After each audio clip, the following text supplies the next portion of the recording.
Oh, it's so good to come home and know that I don't have to go back to work for more than a week. I'm taking a week of annual leave, dear. I would appreciate more attention than that, but maybe I can take a few days off from work myself. We could take a short trip. Jacob, we're not going on a short trip. I'm going on a long trip. What are you talking about? Honey, I'm not only taking a week off from my job, I'm taking a week off from our marriage. Don't worry, you can do whatever you want, with whomever you want, while I'm gone. I won't hold a grudge against you, just like you won't hold a grudge against me for what I do. I beg your pardon?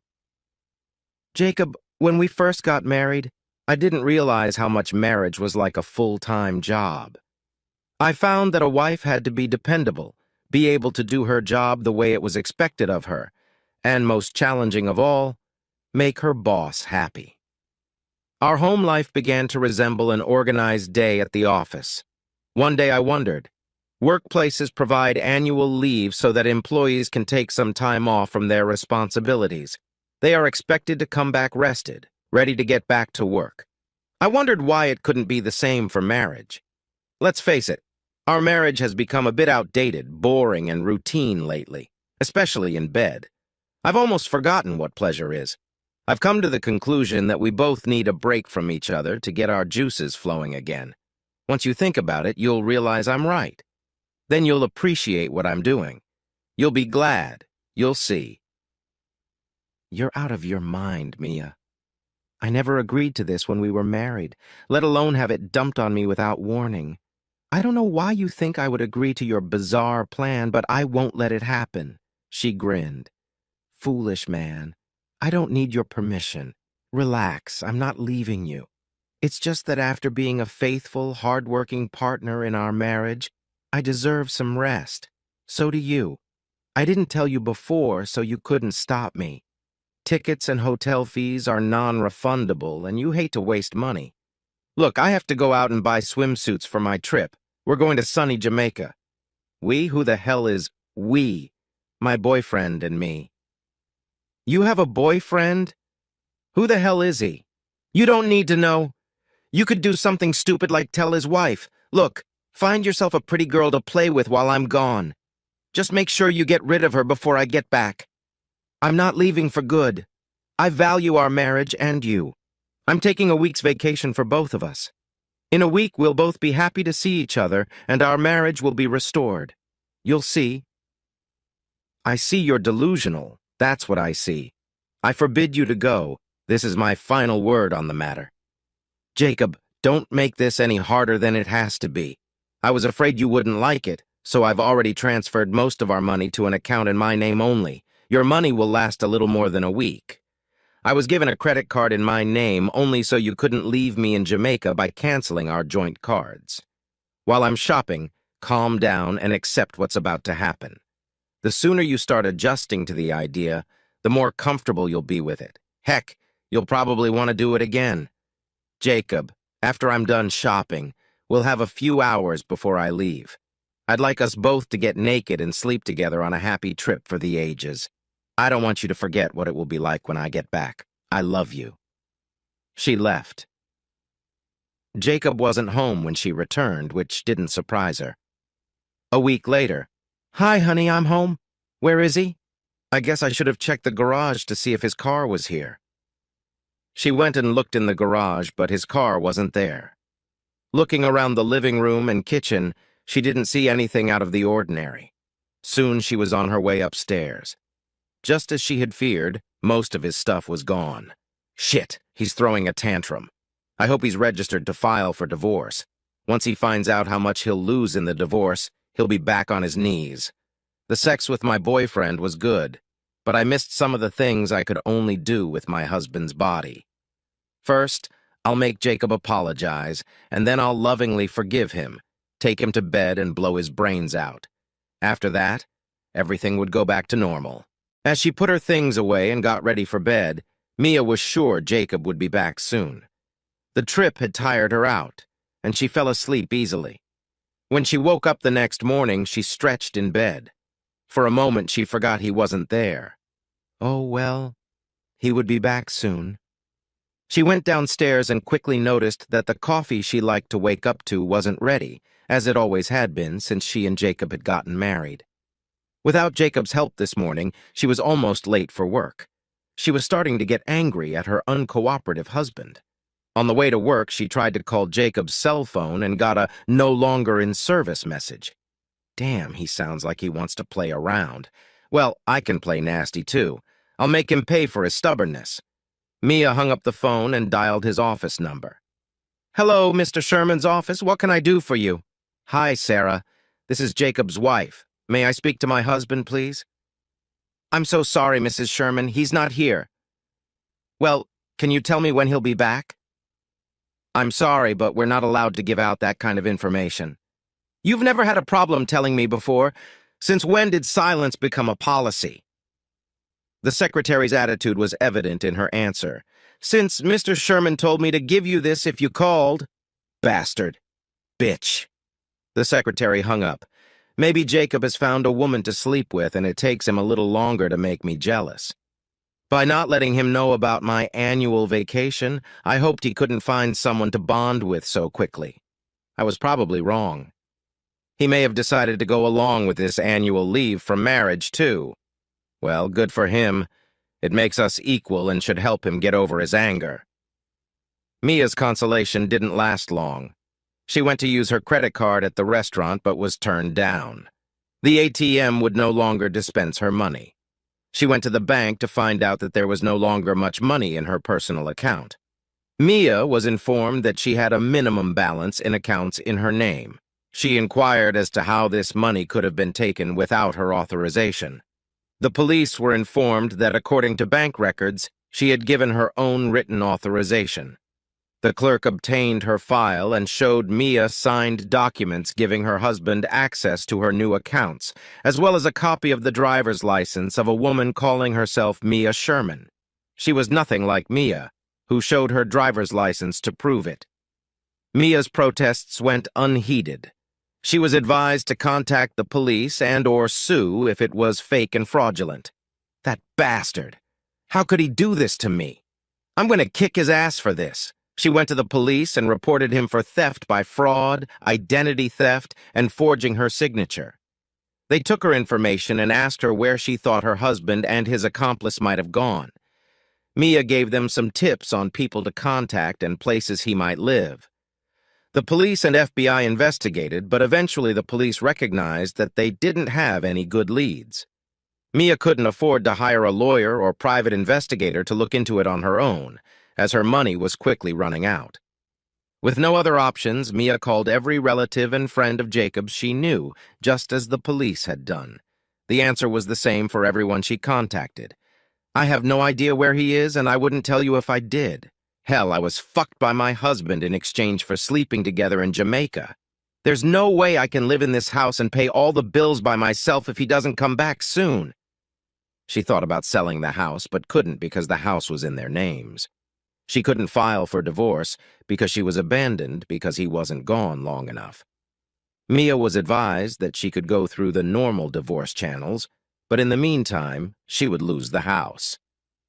The police declared bankruptcy to make a fresh start. It was on moving day when Mia received the letter. "Mia, apparently you were convinced that I had no choice but to wait until you finished your novel and welcome you back. I think you've forgotten what I did for a living. I was a defense attorney for several counterfeiters. Over the years, I encountered many talented counterfeiters who also had excellent forgery skills.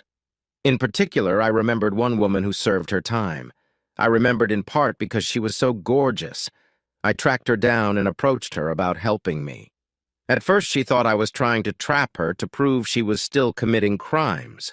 Once I calmed her down, she told me her story about how difficult it was for an ex-convict to make an honest living. She was destitute and was going to either go back to crime or start prostitution. I was surprised that she agreed to help me if I would fulfill her one condition. I must take her with me when I left and create a new identity. It only took me one night in bed with her to realize how great it would be. She was able to create a driver's license with all your information and her picture. Then she pretended to be you at the bank and forged your signature. It matched so closely that no one questioned it. No one we dealt with at the bank knew you personally, so it didn't matter that she didn't look like you. She looked like she did on her fake ID, and that was all that mattered. Originally, my plan was to respond to your annual one-week vacation with my own one-year sabbatical from our marriage after giving you your money back. But I couldn't understand how you could treat me like that the day you left. My generosity had dried up. Now, after spending some time with my girlfriend, I have decided to forego a sabbatical or divorce. So, in keeping with your analogy of marriage being like a job, Mia, you're fired!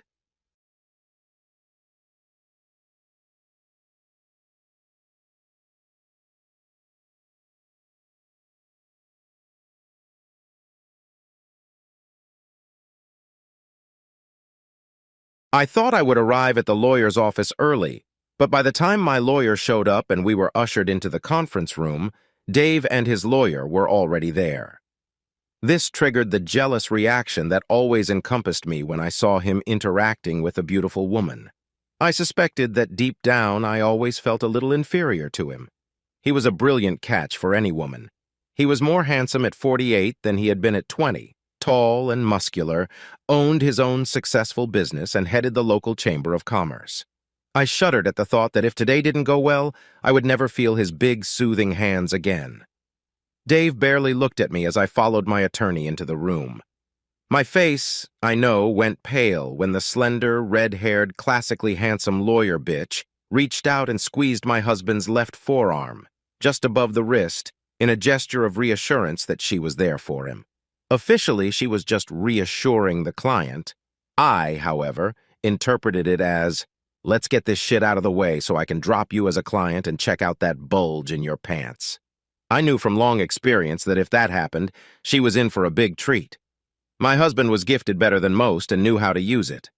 Dave turned to her and smiled his radiant, familiar, cheerful smile, but his face was neutral when he looked at me. I wanted to throw myself at his feet and scream that I was a stupid bitch who would spend the rest of my life spoiling him. If only he would forgive me for the one serious mistake I'd made in our 28-year marriage. But frustrated by Dave's determination not to talk to me at all, I was forced to go to this meeting. My lawyer started chatting with the red-haired bitch while I sank down in the seat across from Dave, pulled a folder out of my large purse, opened it, and laid out the finished 2-page script in front of me. I looked up and saw Dave smiling weakly. Having known me for 30 years, he knew that I prepare in advance for anything important. He opened the laptop that lay on the table in front of him before plugging in a couple of small speakers, then placed one sheet next to it. Then, very casually, he put his hands on the desk and looked at me with a terribly polite face. Totally emotionless, no anger, no hatred, no grief, no nothing. I had been preparing for this meeting for 3 days and knew my script by heart. I'd used my intimate knowledge of David Brown to adjust and tug at his heartstrings. At this point, both attorneys stopped talking and the bitch brought the meeting to order. Well, we all know why we're here. The defendant, Mrs. Juliana Brown, has agreed to sign a divorce petition if my client David Brown will listen to her for at least 1 hour. If everyone is ready, I suggest that the hour begin right now. She turned the knob of the small kitchen timer on the table in front of her. It began ticking loudly, which emphasized the silence in the room. I was annoyed that Dave hadn't agreed to meet privately, but had insisted that the lawyers be present. I was going to bare my soul for the next 45 minutes before I got Dave to admit that he had done something to partially justify my unjustified behavior. It's all embarrassing enough when it's just the two of us present, all the more humiliating in front of outsiders. Oh well, no point dwelling on the negatives. I had no choice. I glanced at my completely unnecessary notes on the table and crossed my fingers. My friend Sonia had used my first gambit to convince her husband not to kick her out when he caught her cheating. "Their egos are damaged," she said. "Start with the repairs," I cleared my throat. "Thanks for agreeing to meet with me today, Dave. I just wish I could say from the beginning that I was wrong in what I did. And it wasn't due to any failure on your part, but it all came down to me being a self-centered, selfish bitch. It took me days of introspection to come to that conclusion, and I knew Dave would be pleased with my honesty. It was important to make it look like I was taking all the blame before subtly placing the thoughts he would probably put in his head. I firmly believed that Dave wanted to forgive me with all his heart, but he needed an excuse to do so. My whole speech was aimed at giving him that excuse. If the kids were home, I would play the "Oh, Dave, you can't destroy the family" card, which would give guaranteed success. I glanced at his face to see how he took my speech and was stunned by his reaction. In the ticking silence of the room, the expression on Dave's face was still neutral. He didn't even look at me. He simply picked up his pen and checked the box next to the first sentence of his notes. It confused me almost completely. With my first words, I had obviously said exactly what he expected me to say, and it shook my confidence. In my arrogance, I forgot that not only had I come up with my argument based on 30 years of knowing him, but he had spent those 30 years looking back at me. I'm not ashamed to admit that I was overwhelmed. Well, I have to keep sticking to my script. Like I said, Dave, it was all because of me and some stupid, selfish choices I made. I was feeling lost for lack of children and a little old, unattractive, and useless when I met Jason while serving on a church committee. He was sophisticated and obviously a skilled seducer. He knew exactly what buttons to push and when. He started pretending he was just a friend, listening to all my problems after church meetings. This was last year when you were away a lot. But one day we left the church right after the meeting and Jason suggested we go to a coffee shop and I foolishly agreed. It all seemed so harmless and he seemed like a good friend, so I didn't realize he was very adept at getting under a woman's skin. Well, coffee shops led to restaurants where he complained that his wife didn't understand him. I know it's an old cliché, but by then I trusted him. The restaurants got fancier and fancier. The gifts he bought me got nicer and nicer. Oh, Dave, you have no idea how nice it is to have a guy 15 years younger than you trying to court you. But you'd be proud of me because 4 months ago, he asked me to sleep with him and I turned him down. I know I should have refused to see him after that, when his intentions were clear and all, but by then I had become partly dependent on the effect his compliments and attention had had on my ego and confidence. I stopped talking and sniffed my nose, rubbing my eyes with the finger I'd used earlier to rub the piece of onion in my pocket. It stung like a bitch, so much so that I didn't dare rub the other eye. One eye, from which the tears were streaming, would have to suffice. I stopped, started again, stammered and hesitated. Oh, honey, I'm so ashamed I didn't break up with him. He took me to a restaurant and bought a bottle of Grange for $300, even though he doesn't drink wine himself. Instead of wasting it, I drank almost all of it. I'm pretty sure that's what he wanted. I was too uncoordinated to resist him when we left the restaurant. He offered to drive me home, and I stupidly agreed. Once in the driveway, he leaned in and kissed me, but I was too drunk to stop him.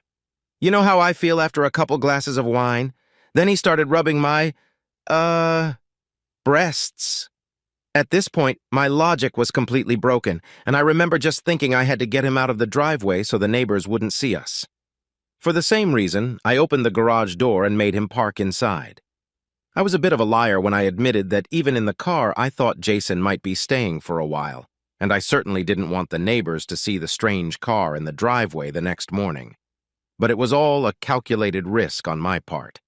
I knew enough about men in general to know that getting horns is a serious blow to a man's ego, and I wanted Dave to be sure that no one else would ever find out about it. Well, unless you count the 2 lawyers. Well, Jason got out of the car as the garage door was about to close and started kissing me again. Like I said, I had already drunk most of the bottle of Grange and was ripe for plucking him. He grabbed my key and led me inside. I took him to one of the spare bedrooms and, I'll be ashamed of this until the day I die, let him do whatever he wanted to me. I'm so sorry, Dave. My only saving grace is that I was cooperative enough with him to make him wear a condom. After Jason, finished, I think we both fell asleep. Me because I was drunk and him because he must have been tired after a 4 or 5 month chase. I know for a fact that I wouldn't have done it if I hadn't been drunk and depressed when I woke up, and I definitely would have kicked him to the curb immediately. Instead, you walked in. When you walked into the room and turned on the light, I had never been so embarrassed in my life. The look of pain on your face just killed me. I realized how much damage I had done to you and us with one simple slip-up. With tears still streaming from one eye, I turned a pleading gaze to my husband. Having spent a lifetime together, I knew I could read the expression on his face like an open book and would be able to judge how my plea was progressing. Not true. His facial expression still remained neutral. In fact, he wasn't even looking at me. Oddly, he was fiddling with the damn laptop in front of him. I thought he was writing notes until he clicked on a link on his screen. A voice came from the speakers. My voice. "You don't kiss me, you stink of beer." "How about you, rotten grape breath?" "What?" "I had one lousy glass of white." The audio clip stopped and there was a thunderous silence in the room. I think that's what it was. The roaring sound in my head drowned out everything else. Yes, I'd felt embarrassed and humiliated when Dave had caught me that night with Jason, before lifting Jason by the hair and beating the hell out of his naked body. But that was nothing compared to the fact that I had just been caught in a huge lie. It completely threw me off balance. I was so sure my scenario would work. My eyes ran around the room. Bitch. Dave's lawyer smiled slightly. Mine looked slightly embarrassed. Dave just stared at me, waiting with that damn blank expression. Later, I'll never understand why I didn't immediately realize what it all meant. What the hell? Dave had an audio tape of me meeting Jason that night. Being wound up, it hadn't occurred to me to follow the logic of that. Why would he have a tape recorder there if he didn't know ahead of time that he could record something? What else were we talking about? The silence stretched awkwardly long, and I looked at the cryptic shorthand of my notes and, looking back stupidly, plunged into the prepared script. I clung to it like a drowning man clings to wreckage. It was a one-time thing. It would never happen again, nothing like that. Please believe me. I just wasn't strong enough to resist him, but I wasn't so out of control that I couldn't force him to use a condom or let him take me on our bed. He'd wanted to do that, but I would never do it, no matter how drunk I was.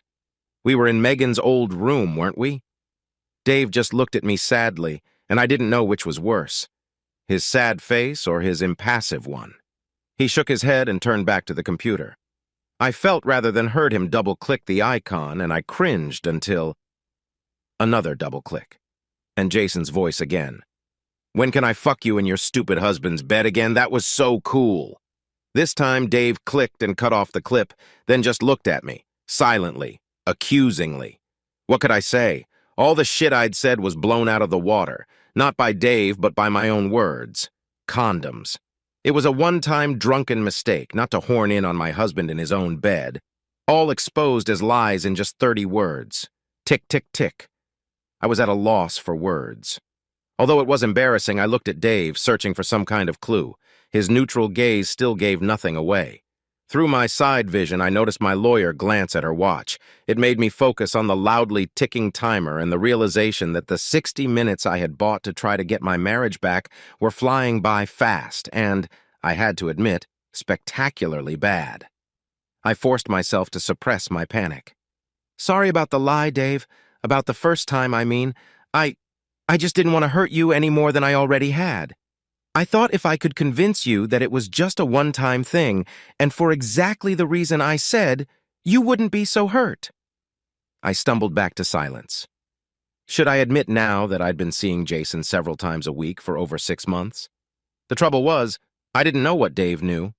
He knew from recorded conversations that the night he walked in on Jason and I wasn't the first or only night he'd been with me, but what else did he know? The fact that he'd hidden the recorder where I usually did with Jason suggested that he suspected at least one more time. I just didn't know. I did know, however, that if I got caught in one more lie, it would be over. Well, Julianne, old girl, it's time to be vague. Avoid details and stick to the facts. The truth is, Jason did seduce me, and it took some time. He has a weakness for older women, and it's true that a woman my age gets a huge ego boost being pursued by a man almost the age of her children. And I just wasn't strong enough to resist. I admit it. I was weak. I wondered if I should tell him that I'd only used the master bed once, and that was the first time. It would be a lie, but one that would make me look a lot better. But I kept coming back to the fact that I had no idea how long Dave had known about my extramarital activities. I decided to remain silent on the matter. Tick, tick, tick. However, I couldn't remain silent on every issue. I had very little time to change this disastrous situation. Not knowing what to do, I looked at my notes. Discarding the first few paragraphs after I was exposed, I focused on a couple of words I capitalized. But I never stopped loving and respecting you, Dave. I've never given you less love than I always have. Jason was just an extra dimension in my life that took nothing away from you, just overwhelming, if I can describe it that way. When I stopped talking, Dave looked at his laptop screen again. He frowned. He seemed to be struggling to find something, and for a split second his expression changed from neutral to confused. But then he relaxed again. Hearing the recording, a continuation of the soundtrack he'd made earlier, I realized his frown meant he was looking for an icon on the screen before realizing it was one of the files already open. I wish he hadn't realized that. He was clearly starting over from the beginning of the clip. I listened again to Jason's question about fucking me in our bed. Just like the first time, I cringed. Once again, my own words condemned me. "I've told you before, never again." I slumped even lower in the seat, knowing what words would follow next. Saying them made me feel smug, but I wasn't anymore. "You have to admit, doll, that your husband acts like an ignorant jerk sometimes. How did we get away with it that time he came home early and I had to hide in the closet? What a jerk." "Yeah, but he's my jerk. When we first started our case here, I thought it was cute that he trusted me so much that he never saw even the most obvious evidence. Now, however, I agree with you. He's just an ignorant jackass. Sometimes I wonder if you and I could have sex right here while he was in our room and see if he noticed." The sneer in my voice, as well as the words themselves, made me realize I was beating a dead horse here. With those words and that tone, I couldn't even convince myself that I loved and respected my husband, let alone him. Once again, I was thrown into a steady corkscrew of confusion. Before this meeting, I had convinced myself that I loved and respected Dave. But after what I had done and said, how was that possible? Tick, tick, tick. In the ticking, tense silence after the last nail in my coffin, Dave turned to look at me. I couldn't face him, so I turned to look at his lawyer. There was such contempt on her face that I even flinched. If I had any doubts that Dave was more than just another client to her, they were blown away by the emotion in that expression. I took my gaze away from her, and now looked at my lawyer. She wasn't quick enough to hide her contempt either. So here I am, in a room, fighting for my future, surrounded by people who think I'm something they stepped into at the dog park, and one of them should be on my side. My confidence has evaporated like dew in the midday sun. My self-esteem wasn't far behind. Maybe that's why I went over my notes one more time and decided to go on the offensive. "You have to admit, Dave, that over the last 6 months or so, you've been paying less and less attention to me, taking me for granted, going out of town more and more on business, and, dare I say it, distancing yourself from me. And all this at the very time when the kids left home and I felt lost. You were never there for me when I needed you. You didn't tell me that I wasn't as old and unattractive as I felt. You weren't there to comfort me when I needed it most." I paused, and Dave's gaze returned to his damn screen.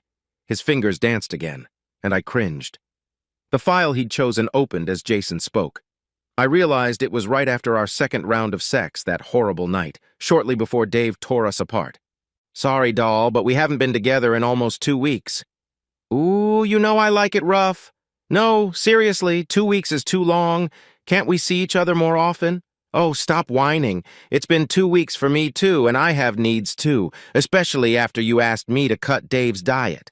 He had a 3-day trip planned last week, and we could have snuck away somewhere, but the trip was canceled at the last minute. You only got me tonight because of an urgent meeting he had to go to. I wish he'd get out of town more often too, honey, believe me." "Well, I want more," Jason said, irritated. "You'll get what I give you." Once again, the clip was interrupted. Embarrassed, I lowered my eyes to the table to avoid the 3 judgmental stares and remembered my state of mind during the last conversation. The truth was that the novelty of having a lover, even one as young and energetic as Jason, was beginning to wear off. Jason and my actions betraying my husband had caused me to lose respect for Dave, and that, at the very least, was beginning to torment my conscience.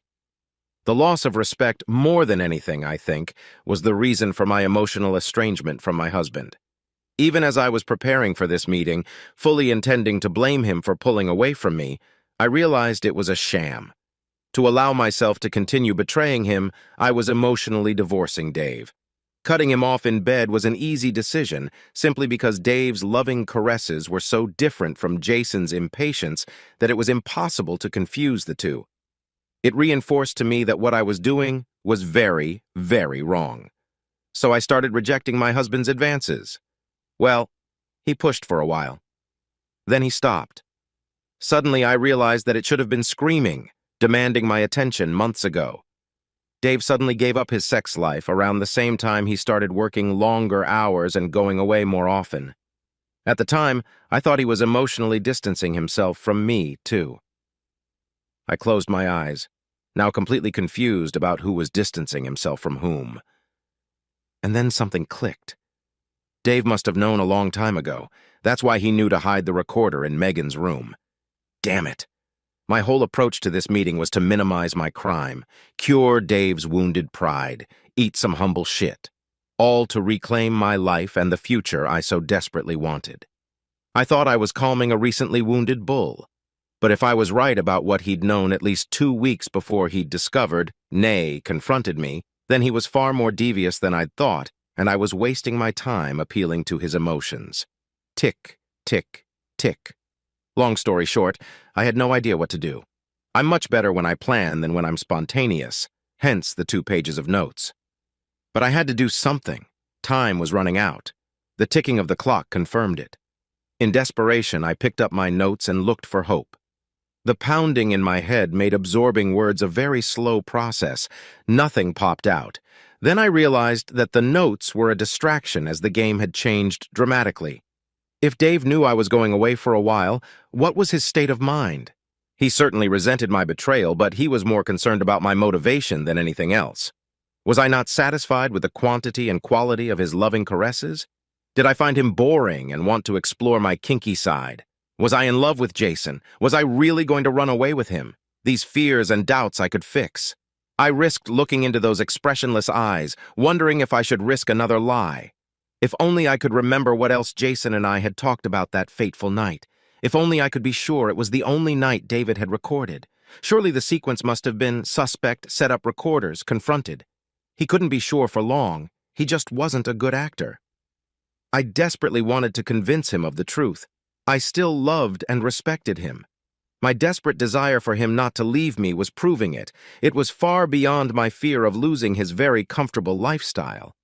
But how could I convince him that I respected him after we'd all heard me call him a jerk in front of my lover? What was the point of trying to justify denigrating him in front of my lover as a handout to my conscience and creating a common bond between Jason and me? Nothing that I could see. The same was true of loving him. If I caught him cheating on me, the wild horses wouldn't be able to draw the conclusion that he still loved me. So convincing him that I love and respect him will take time. Time bought by convincing him not to insist that I sign the divorce papers right away. But how long would it take for the damn timer to tick to convince him of that? One thing was for sure. My next few sentences were going to score points. A lot of points. I gathered my wits and looked across the table at Dave. I know you feel like I've lost my love and respect for you, Dave, but I assure you I never have. I love you and our life together. I want to end my days with you and only you. After seeing what life is like without you and remembering the shame I felt when you caught me, I will hold myself together for the rest of my life. Of that you can be sure.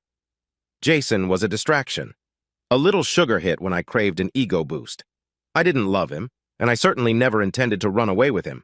Yes, it was wrong, very wrong, especially in response to his suggestion to make less love to you. I really don't know why I went along with it, especially after I managed to convince myself that I was just giving him an excess that you couldn't handle. He had no more stamina in bed than you did at his age, and he was far less experienced and attentive. I wasn't motivated by anything but lust and selfishness. It was an ego trip. I stopped when, without taking his eyes off me, Dave's fingers pressed the button they must have hovered over in anticipation. Once again, my voice filled the room, louder than life. They say time slows down for those near death. The breakup of a marriage must be the same, because I saw everyone else as if in slow motion, even though I was at normal speed myself. My lawyer, who was sitting to my left, threw her pen down on the table and turned to me. An expression of absolute disgust contorted her face, proving that at this point I couldn't even pay someone to be on my side. Dave's lawyer leaned to the side to get a better view of the laptop screen. That's when I realized that Dave wasn't playing sound files, as I had assumed, but video clips. Somehow that made it even worse. Bitch grabbed her husband's arm again as a sign of physical support. Dave's reaction couldn't have hurt more, even if he tried. Thankfully, he wasn't looking at me, but at the screen in front of him. His neutral expression disappeared, but only for a split second. I could see the devastation he must have felt when he discovered that the man who was supposed to have his back was sneakily betraying him. I saw a lone tear roll out of the eye closest to me as he agonized. Or was he steeling himself by staring at the screen? The last remnants of my mind registered a couple of now irrelevant facts. The recording had been made at least 3 weeks before the collision, which meant Dave had been watching me betray him for some time. Enough to see a pattern. We were all silent while the speakers played as I enjoyed bonding with my lover. It had been so hot at the time, but now it just seemed dirty, sloppy, and tasteless. Empty. I stared at the table while my lawyer spread out the divorce papers in front of me. There was nothing I could do or say to combat the despicable behaviors my husband, my Dave, had discovered in me. Then, with consummate ease, he destroyed all my rationalizations, minimizations, and pathetic attempts at reconciliation. We were done. Like an orchestra conductor, Dave didn't say anything today, just indicated which section of the orchestra he wanted to play in next, utilizing his skills and talents. Dave didn't say a word, and he executed me. No, not Dave. I climbed the scaffold myself, put my own blindfold on, threw the noose on, and kicked the lever. Dave just built the scaffold and walked away. I realized I didn't stand a chance as soon as he turned on the last clip without hesitation or looking. He knew exactly what I was going to say and when. I made up my arguments based on my intimate knowledge of him after watching him for 3 decades.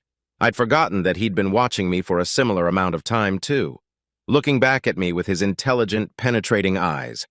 The shame and humiliation was unbearable and finally triggered my flight response. Escape was what I needed. Escape back to the house that was still my home, at least until Dave got the eviction notice that was part of the agreement. Fleeing to the children who would hopefully never find out and would continue to love me unconditionally. The only way to escape was through a receipt with the loss of most of my life. I picked up the pen, signed the 2 agreements, and in one smooth motion dropped it. I was surprised that Dave's business wasn't worth more, but that's what my attorney's appraisal had found. And of course, Dave had plenty of time to cover up most of it. Son of a bitch. By this time, thankfully, the last entry was over and the ticking silence returned.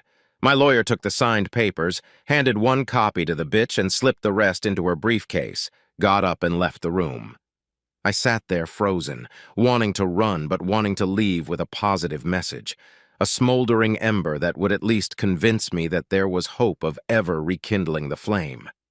Let Dave know I still care about his well-being. Suddenly, the sharp scrambling of the alarm clock spurred me into action. I stood up and uttered my positive phrase. The jackal was now holding Dave's hand with both hands.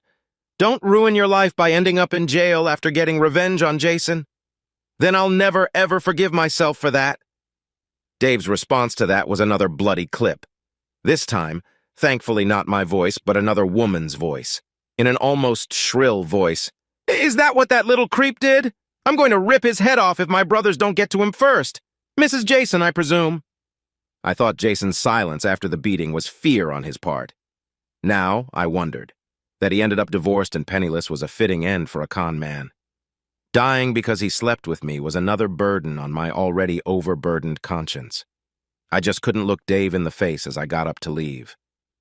Whether he had that damned impassive face, whether he was laughing or crying, it all hurt me. Reminded me of what I had done to this good man. He'd lost everything I had except the house and the money, of course, and taken a huge emotional hit on top of it. And I was the cause of it all. I deserved everything he threw at me. Goodbye, darling. I squeezed through my tears, shuffling toward the door. My pathetic attempt to hold on to my old life cast aside like the plague bug it was.